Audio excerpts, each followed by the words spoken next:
What's up guys and welcome to a new video. If you guys recall, in January of 2025, the beginning of this year, I was in the hospital for like 36 hours and I had no idea what was going on. It was a mystery allergic reaction. I'll do a little synopsis of the whole thing, but if you want to watch that video, it'll be linked up here. I've had this whole weird plethora of things happening to me this year. So today's going to be a little sit down update video, and I'm also going to be telling you about the breakthrough that I might have had with that weird allergic reaction. So let's go ahead and jump into it. So who cares? Why not do your own thing and let them say what they want?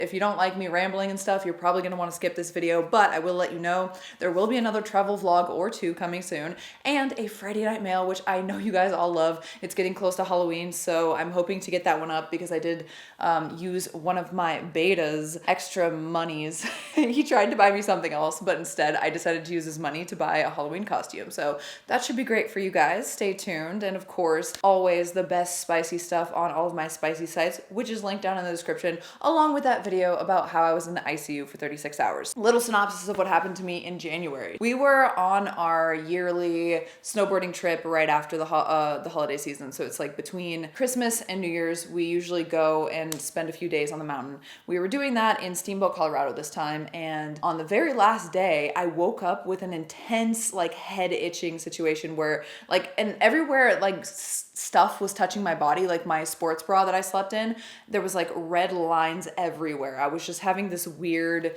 intense, rashy reaction to, it felt like it was an internal thing. Like it was anywhere anything touched me and the back of my head was itching like crazy. So I took a Benadryl, not a Benadryl, I think I took a Claritin, and we had to drive home 14 hours that day. On the drive home, I had like kind of, it felt like I had sprayed sunscreen in my eyes, and I did spray sunscreen on my face. So I was like, oh, that's all it is. But it persisted until we got home.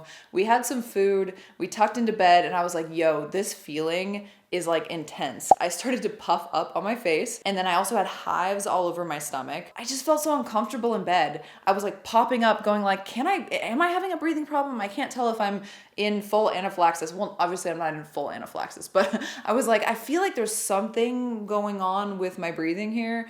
And it was just so uncomfortable to sleep, and I kept waking up with kind of like this bad feeling. So he ended up taking me to the emergency room. I think it was like midnight or something. The details are gonna be better in the other video because I'm coming right out of it and kind of remembering it better. We get to the hospital, and I remember getting out of the Jeep hurt because a lot of my joints were inflamed. It was like I was having a full body reaction. So they take me in, they give me 2 EpiPens, which like really fucked up my stomach, and didn't really do much. And then they said they should admit me for the night, but I didn't want to stay, and I was feeling a little bit better and the symptoms were going down a little bit. They thought I was stable, so they're like, all right, whatever, we think you should stay overnight, but if you want to go home, go get an EpiPen first. So I got an EpiPen first.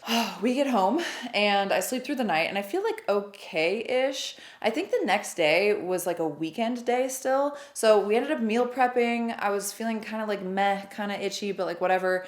And then I tried to sleep over the night, and I was going to go to urgent care or my primary care, which I think are in the same spot, the next day. But I woke up in the morning and I was like, whoa, I do not feel good. I don't exactly remember what it was. It was just like a general feeling of like feeling just really sick. You know, when you have a flu, you'll have like a sore throat and a headache, but that's not really, there's like an underlying like malaise. Like you just feel like tired and lethargic and all these things. Like I was feeling like that. And so I asked Hunter to come with me to the urgent care and stay home. He ended up driving me, and we were on our way to urgent care, and I told him I had to pull over because I was gonna puke. And then I started puffing up again, like a lot more, and we went straight to the emergency room, and I stayed there for 36 hours. They put me in the ICU. They had no idea what was wrong with me. They ran all these fucking tests. They ran tests for like heavy metals. They ran tests for like autoimmune, like pretty much everything they could think of that it could possibly be. They asked me like, what were you around? And this whole time I'm like, what was I around? Like it's literally affecting my joints, all of my skin on my entire body, my eyes.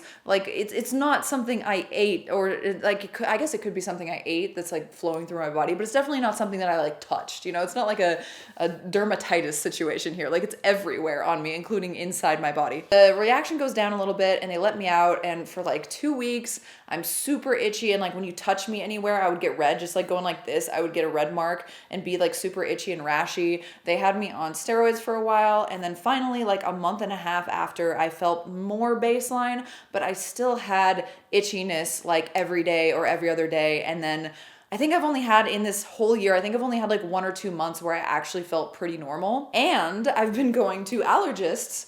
The blood allergy tests said nothing. I'm not allergic to anything. The skin tests were kind of inconclusive. It was like, oh, you're a little allergic to cats, which is like, okay, it's not even relevant, but no, I'm really not. So everything that I was allergic to as much or less than cats, which is like 0. I think I'm allergic to like mesquite pollen, but like, okay, I'm just like not allergic to anything. But this thing that kept happening to me, which we thought for a long time was related to my period, I assumed based on just correlations that I was allergic to progesterone, because when I had taken, there's like that lower dose birth control pill that's like only progesterone, that made me so fucking sick. Most people are like, oh, it's so much better for me with that one because it doesn't have the estrogen in it doesn't have this and that. It like fucked me up. And then I had the progesterone only IUD, that fucked me up. So I thought maybe I had a sensitivity to progesterone, and as my hormones fluctuated around that time of the month, I started getting more itchy. So I'm like, maybe it's a crazy allergy to progesterone. So that was like my best guess for a long time, even though like everyone was saying there's no good test for that, and I've never heard of that. Even like some of the doctors were like, I've never even heard of that, but like if you Google it, it's there. I did all of the allergy testing at the allergist, and then I decided to do an allergy test at my dermatologist because they test for different things, and they test for like they test against your actual skincare products. And every time I've had any kind of a flare-up has been around a time that I've done spray tan or self-tanner. So I was like, maybe there's a correlation, but probably not, because I do self-tanner like every 3 days, and I'm not getting itchy every 3 days. It's like very intermittent. I decided to test against some of my products, and then whatever like plethora of shit that they want to test for that are like general allergens. And there were 2 things that actually came up. It was super interesting because at first I thought it was a nothing burger. It was beeswax, but not beeswax. It's this specific thing, I'll put it on the screen here, that is sometimes contaminated in honey and beeswax. I'm allergic to that a little bit, and I'm also allergic to nickel. Now, what nickel allergy usually means is that I can't wear fake jewelry. And my dermatologist even joked that like, oh, you're just like, you're in your DNA, you have to be a fancy bitch and have expensive things. Little did he know, like, I don't wear jewelry. I have a Fitbit. And I do occasionally wear fake jewelry when I go out and I'm trying to look fancy with Hunter. I'll wear these fake earrings. And I did notice that the fake earrings make my ears itch a lot. But I always just thought it was because I only do it like once every 6 months. And during that time, I have to re-pierce the ear. So I'm like, of course it's gonna be itching. It's a fucking new wound, right? So I'm looking into it and I'm like, okay, well, my dermatologist says just stay away from, nickel plated bullshit and like crappy jewelry, right? I'm looking it up.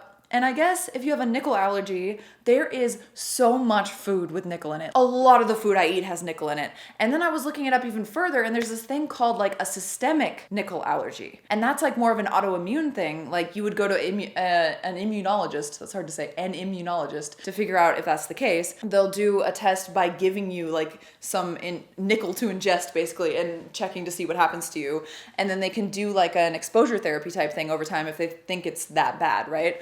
So I'm looking on these forums, there's a Reddit for it. There's actually this, if you are allergic to anything, you have to get this app. I'll let you know what it's called in 2 seconds. It is called Fig. Love this app. You have to pay for it though. It's super cool because it lets you scan the barcodes on things, and it can test against anything that you're allergic to from the grocery store, from foods and stuff like that. It's a food-based one. And it has a compendium of food that's pretty comparable to MyFitnessPal. The reason I use MyFitnessPal over Fitbit or any other place that has like a library of food is because it has such a big library of food. It has pretty much everything. Fig is the same way, and it has pictures and stuff. It's super cool. So in my Fig, I now have, it's good for FODMAP too. That's mainly what it's for. See, you can like scan a barcode like this, but in my saved, I actually have everything that I eat in my saved. And actually, you know what? I'm gonna pop this on the screen so you can see what I'm talking about right now. Okay, so as you can see, you can sort it by whether or not it's likely to be okay for your diet. Yellow is like meh, and red is no. So if we look at all the red things that I particularly eat, it's like ketchup, it's like everything, like cottage cheese even. Almond milk, that's the biggest thing. Like, here, let me show you. It also shows you the ingredients that you can and cannot have. So there's a lot of stuff in here like almonds. I can't have almonds, like anything, basically anything that's like a nut or a seed or soy soy or wheat, all that stuff, it's high in nickel, right? And the biggest thing that's the highest in nickel is chocolate. I put it as a joke that my allergy might have been caused by this company called Mary's Mountain Cookies, because on our last 2 days of that trip, where at the end of it I had that allergic reaction, I had been eating so many Mary's Mountain Cookies. They're like these big cookies that are sometimes stale, but I just had like a cookie thing. I just wanted sweets at that point. So I think I had like 2 cookies twice a day on the last day. And then when we got home, I know we had like Pizza Hut to like end our trip with like a big cheat. And I'm pretty sure I had the marble brownie cookie because I love that shit. And then the second to last day, I had a cookie. And so I'm thinking that I just overloaded myself with nickel maybe, because with systemic nickel allergy, there's actually like an amount of nickel that your body can process depending on how sensitive you are to it. And then if you go over that, you might have a systemic reaction. And like I kept saying to everyone, it's not something I touched. It's definitely not something I just ate a little bit of. It's like it feels like a systemic reaction. Like every part of my body, weirdly, except for my boob area, was covered in hives. And like a lot of my systems were fucked up. You know, it just felt like my joints were fucked up because of it and stuff. So this might be an answer. I'm going to go to my allergist and tell them I kind of want to go to an immunologist and tell them what I found at the dermatologist and see if that is helpful information. And then maybe I'm going to be really afraid if they have to have me consume nickel to see what happens to me, because having that reaction again, like, oh my God, so scary. It was like impervious to fucking EpiPens. Like I had 3 EpiPens in 36 hours, and that's like unheard of. Like it's actually kind of dangerous for you, but I was like, I'm in good health and I'm young and all this shit, so it was like fine. But like it was like not working like normally if you come in contact with a peanut or something, which by the way I'm allergic to because of the nickel. Like it's a lot of weird shit that I'm allergic to because of the nickel. And it's stuff like spinach and kale and like these healthy things that I have a lot of, like broccoli. A lot of these things are so high in nickel. It's crazy. All cosmetics have the potential to have nickel in them, but none of them purposefully have nickel in them. And there's only like 1 or 2 brands that I've ever been able to find that actually specifically test for nickel. So I have to just ignore my cosmetics and then be like, okay, if this cosmetic correlates with me having a worse reaction, I should probably stop taking it or using it, because it probably means that I have a little bit too much nickel in it or something. Crazy, right? If this is the case, at least there's a way to like negate it a little bit. Now I'm being more nickel conscious, you know, and now that's the big joke between me and Hunter. I'm like, oh my God, look at this food full of nickel. But we have done some common sense things to rotate away from the nickel. For instance, the yogurt I liked was the vanilla Chobani fat-free yogurt, but the vanilla in there has guar gum, which is like really bad for a nickel allergy. So instead I just switched to the completely original flavored one. I've changed my like cooking spray and like a bunch of other stuff. There are some interesting things about this nickel allergy too. So this is a little science lesson that I've been looking up. This is just a theory too. I don't know if it's how it works, but online it says it can help. So vitamin C and iron both bind to the same protein. I'm probably getting this wrong, but here's the gist of it. They bind to the same protein as nickel. So if you have a diet that's high in nickel, and then when you're eating that meal, you also throw in a little bit of iron and a little bit of vitamin C, one or the other or both, it will fight for absorption in your body, and it wins against the nickel. So if you're absorbing iron and vitamin C instead of the nickel and kind of casting the nickel out in your waste or whatever. Editing Tara here. Okay, so what's even crazier about this is, you know how women get lower in iron during their periods because they're releasing all this blood or whatever? That could be a reason why I always thought that the itchiness coincided with my period, because I was lower in iron and therefore more of the nickel receptors were binding to my proteins and getting into my body because I didn't have enough iron to negate it. Crazy. So this is the theory that people have that they try to do, is they try to have like a little gummy of iron and a little gummy of vitamin C before they eat their meal if they know it's going to be high in nickel. And so I've been kind of doing that. I kind of stopped doing that because there are other issues with iron. Like iron is really hard on the gut. So there's like this thing called slow Fe, you know, Fe meaning like on the periodic table, that's what iron is, I guess. I don't even know the periodic table. And you take it and it gives you a slow release of like 40 milligrams of iron iron throughout the day. Also, you can kind of overdose on iron. So for me, I'm just kind of trying to do the common sense switching out different things that just have lower nickel. And if you go on the Reddit for people who are like really allergic to nickel, they're like, I literally can't touch doorknobs. I can't do anything. Like, I'm just dying. So I'm glad I'm not like that. I'm actually kind of excited to have some kind of an answer, and hopefully it sticks and hopefully it is an answer. I have been feeling better. I've just been leaning more into taking Allegra, which is the safest allergy medication that you take on a daily basis. And I'm just so excited to maybe have an answer to this thing that has kind of hamstrung me for the last year. At first it was terrifying that it was going to happen again, where I'm going to be put in the hospital and I have no idea what happened to me. And then it was just like annoying day to day that I'm like itchy all the time, and it makes me frustrated because it's like an annoying thing constantly. It's like someone constantly Chinese water torturing you, like poking you all day because I'm like itchy everywhere. And then I'm like, oh, it puts you in a bad headspace. So dealing with that was annoying. And then also dealing with the potential, like, are my eyes puffy? I took a picture of myself every single day for like 3 months being like, are my eyes puffing up again? Because that was one of the first signs where I had to get rushed to the hospital. I was like, fuck, my eyes are puffing. I'm happy to just kind of have control over it a little bit, and it's not happening anymore. And I have something that maybe I can try to do. And it's not like bad for you to try to rid yourself of all of the nickel. It's just a little annoying because there's a lot of really good like vegetables, fruits, like raspberries are high in fucking nickel. I love raspberries, but I can still have blueberries. Blackberries and things I think are high in nickel. I can still have strawberries. It's just weird. Like random shit is just high in nickel. Another thing I wanted to talk about is, I feel like it's okay for me to talk about this, but I feel like I went through someone's worst day with them, and I don't know, I'm feeling a lot better this last year. Like I've told you guys, it's been crazy. We finished our little spurt of having to go on trips every other week, and now we just have one more. I think it's like next week or the week after, and then we're pretty much home for the rest of the year. And we're busy at home for the rest of the year, but at least we're at home, and anything we plan to do or add in will be for fun instead of for work or for stress or for family. So I'm excited about that. But on our second to last trip, we had to go to San Francisco to see Hunter's family because he has a new nephew. And I was like, all right, like it's a short flight. It's not fucking Southwest, so we have first class. I was just like, you know what? The San Francisco trip, I'm not going to work at all. I didn't even vlog. I didn't want to bring anything. And I was like, you know what? It's the last one. Short flight, first class. It's going to be fine. We get to the airport. I have my coffee. I got a little like stuff to eat because it was a really early flight. I think it was like, what was it, like 7 a.m. flight or something. So we're at the airport at 6:30 and I get a call from my friend. I feel like I can, Brittany, like, I don't know. I don't think she would mind this. Like, this is just kind of like my side of it. And automatically that always kind of stresses me a little bit because she doesn't usually call unless there's something bad going on. But I was just like, whatever. Maybe she just wanted to talk or tell me something real quick. Sometimes she does that. And we're sitting in the Capital One lounge. I'm like, I'm just, we're going to have a nice flight. It's going to be good.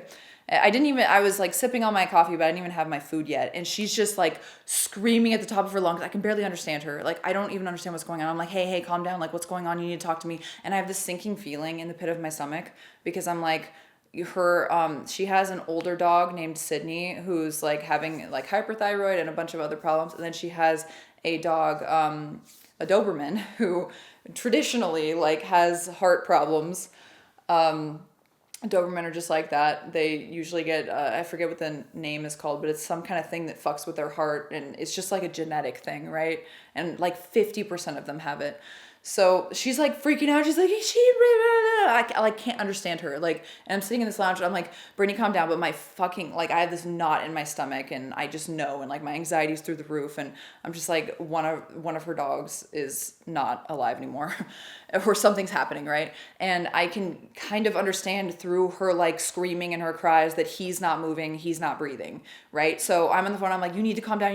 Listen to me. And I'm like, I alt tab and I'm just letting her scream. And I'm like Googling like what to do for a Doberman because this is Rocky. I'm like, what to do if the Doberman's not breathing. And they're like, do chest compressions. And it's like 30 chest compressions and 2 rescue breaths and like check his airway with your finger and all this shit. So I'm like yelling this at her. I'm like, you got to do this. And I'm trying to stay calm. And I'm in like full stay calm mode. But I'm like, this is kind of how it is with her. Like is more of a panicker in the moment. I'm more of like a no emotions, we gotta just get this done. But like obviously my stomach is in knots, but it's turning more into like, we gotta get this done, we gotta get this done. And at the same time, I'm feeling so fucking helpless because I'm at the airport, you know? I have a flight in like 30 minutes and I'm like fucking stressing out. So I looked at Hunter and I'm like, bro, I can't go on this trip. Like there's something wrong with Rocky. And he's like, okay. And then he like for a moment was like, I'm gonna still go. And I'm like, no, you're not. That's crazy.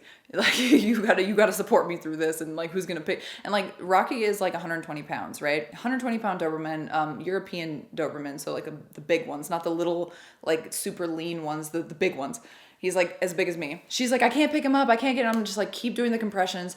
And I shit you not, like I'm not gonna get, it was the most horrific thing I've ever gone through in my entire life. And it wasn't even my dog. Just sitting there and like feeling so helpless. I couldn't go over there and help lift him into the car. And I'm like listening to her scream and cry over and over again. The car ride to get to her. So what we did was Hunter went to the front of the place, you know, the gate, and said, hey, we need to get our bags back because we checked 2 bags. And I'm on the phone, taking his phone, calling the cops and animal control at the same time to try to get someone to go over there to help her lift the fucking dog into the car so that maybe he can get life-saving treatment down the road. It was horrific. Like the way she was screaming, like that dog is her life. Like, you know, you're not supposed to pick favorites, but that was her favorite. That was her soul animal. That was her best friend. She constantly was like, I hope nothing happens to him. If anything ever happens to him, I'm not going to be okay. Like that was like her person in animal form, right? And so I'm just like trying not to feel for her so I can keep her working on the situation while just wishing I was there to help in some way, because I know that I could be like the rock in that situation for her and Rocky. While I'm just like letting her scream on the phone, I called the police.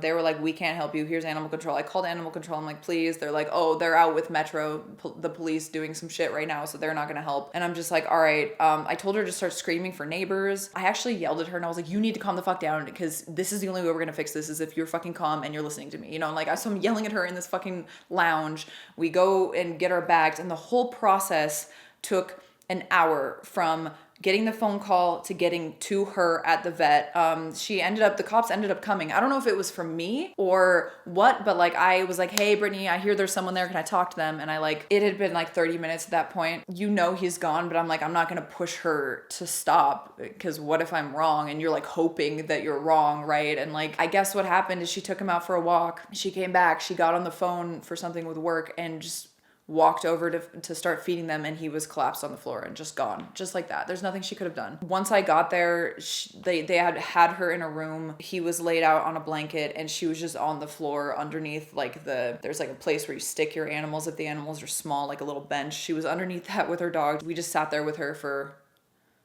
I don't know, like a couple hours. I prepaid for the cremation. I got all the information. I told them to put Rocky on hold. And then we hopped on a flight at night and went to San Francisco.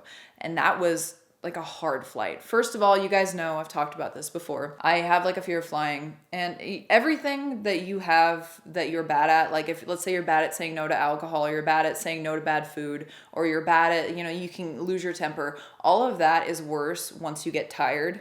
So imagine we woke up at 4 a.m. for this flight. We went through that situation. I sat on the phone with one of my closest friends while she had her fucking worst day for 40 minutes. And then I got there and did that. And then we we meal prepped. Like we didn't know what to do. It was just like so sad. And then I got on a plane, something that already scares me. And I was just in full like anxiety mode at that time, and it was finally hitting me. Like I loved that dog too. Like we went on hikes with him. Like I took care of him like the 1 or 2 times she like went out late at night or whatever, or went out of town, I think once. Like he was such a beautiful spirit and a happy dog, and like he's terrifying looking. He's like my size, and I'm afraid of dogs generally because I had a weird experience when I was a kid, but he was just such a ray of sunshine. I still have like pup cup dribble on the front seat of my Jeep from the last time we took him on a walk together, like on a little hike. And I just thinking of all the memories of him, and it just feeling so horrible for my friend. And then like on top of that, like since then, I've been having this intense anxiety about like my animals and like my family and my friends. It's like people can just drop dead and be gone. And I think I'm like holding on to a little bit of that like fear, because like there was a little it's just like everything. I'm like watching my cats like, are you acting weird? What's going on? Are you acting weird? And I just, when I leave the house and come back, like I don't like to leave them for very long. And I'm just afraid that I'm going to come back to that, you know? So that has been a lot. But at the same time, oddly, I feel better, because this last year I've been feeling like I'm bordering on some kind of chemical imbalance type depression, mainly because of all of the added little background stress that I've had from all of the craziness with travel, and then also the craziness with like multiple weird like health problems that I think were all tied together. Like, remember I told you about the allergy? Well, after that, like a few months after, when I was finally feeling better about the allergy, I got a stomach thing that I thought was some kind of ulcer or something, but they did an endoscopy and nothing was wrong. And then it just kind of went away. And it was like, is this stress, or is this the nickel allergy? Or, well, back then I didn't even have a word to put it. I'm like, is it just stress, or is it the allergy? And then I got like another rash, which I think you saw in my video, mental versus physical toughness. I had another like random rash from like God knows what. And I was just like, dude, I'm sick of having this like weird underlying issue all the time. I just want to be myself and feel like myself. I don't want to be sad and be like, I have nothing to be sad about. We went through something actually really hard, and I just feel like it's nice for there to be something that's actually really hard that's bothering me that I'm working through, rather than something nebulous like scary possible health problems or like my random anxiety. Like, my anxiety has been off and on through the roof since this, because I already have like not the greatest hold on anxiety because of the way I'm so analytical and I'm such an overthinker. I can spiral, but this is just like a thing that happened that's horrible. And I feel like I dealt with it well, and I grew as a friend, and I did the best that I could, and there's nothing else that I could have done. And it just kind of feels peaceful to know that, you know, I was there for her and I was able to, and I did the right thing. And yeah, it made the weekend harder, and like I did not have a good trip there. Like, it was rough for me. We, instead of having like that night and the whole day and then coming back the next day, we got in super late, like midnight or something. Then we had to spend the whole day with his family, which at that point I was not interested.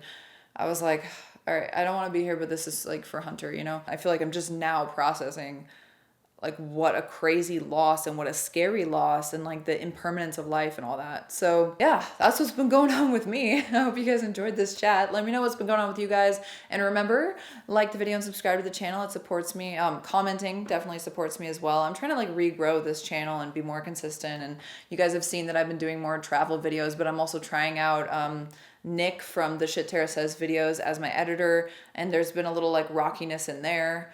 Oh, rockiness. Yeah, this is a good time to make this video, because today we're going to pick up his ashes, and we're hoping to do something really cool. If you have anything like really cool to do with, like, I know some people get it like made into a ring or a necklace, or I know she wants to scatter some of the ashes at the places that he liked to hike with her the most and stuff, but it definitely has put a new fear at the forefront, which is just like, anytime. I always knew that anytime, anywhere, you could lose someone. Like, I'm one of those people that does not leave like Hunter or someone I'm mad at without telling them I like love them and stuff, because I know how impermanent things are, but it really feels like extra pertinent right now. And so my anxiety is a little bit up because of that, but I feel like things are going in the right direction. We have a lot of really cool things coming up too. And I'm just excited to finally not have an underlying sadness go along with all of the good things in life, and just get back to like being myself. I feel like there's been no space to be myself lately. You know what I mean? Happy to once again go through something hard and come out the other end. But yeah, and like, dude, obviously I have the easier stick. I'm not Brittany, but